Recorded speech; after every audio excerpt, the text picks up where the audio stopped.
Hello, this is Heather Hoffman, and today I have just a fun layered card with some really soft colors, a very simple color combo, and a little bit of Copic coloring.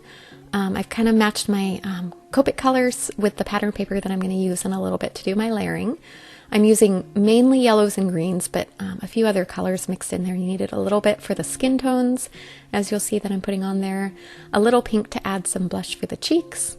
And those are the two colors I just used there for the skin.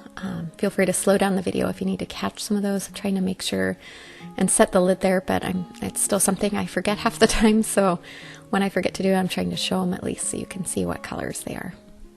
I might miss one or two in there, so I'll try and put a caption in there if I notice one that I missed showing so that you can see the colors. I'm using just single colors for each part of this design. So you notice I colored the hair there just with one color, and then the main part of the color I'm going to do there is with this yellow, which is Y11, and then I'm coloring the entire wings with that, and then I'm using the G21, the green, to color the dress. And once it all kind of dries a little bit, I'm going to come back in and add some shading with the same exact Copic marker. It'll just add a little bit of depth without having to change the color. Now I'm using those same two colors that I used for the main part of the image to color in the flower garland up on her hair. You can see I'm just using those same colors. Now here I come back in with that Y11, adding some shadow onto the wings. Same thing here with that green on the dress.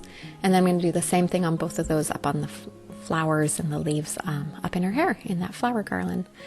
So it's kind of a fun way, also with the brown on the hair, fun way to add a little bit of shading and depth without needing a large collection of Copic markers. Sometimes you can get away with just using that same one again once the initial coat of ink has dried, and it adds a little bit of shadow and depth. All right, the final one there is a little bit of tiny blue shadow. I just like to do that around the outside of an image. It just kind of helps make it pop off that background just a little bit extra.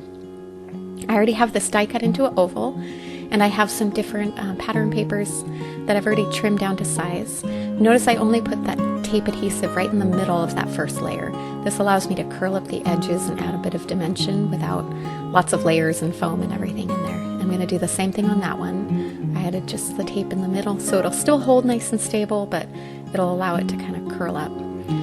Now for this oval piece, kind of the same idea. I want to be able to kind of pop up the edges, so I'm only going to put foam adhesive down the very center of it.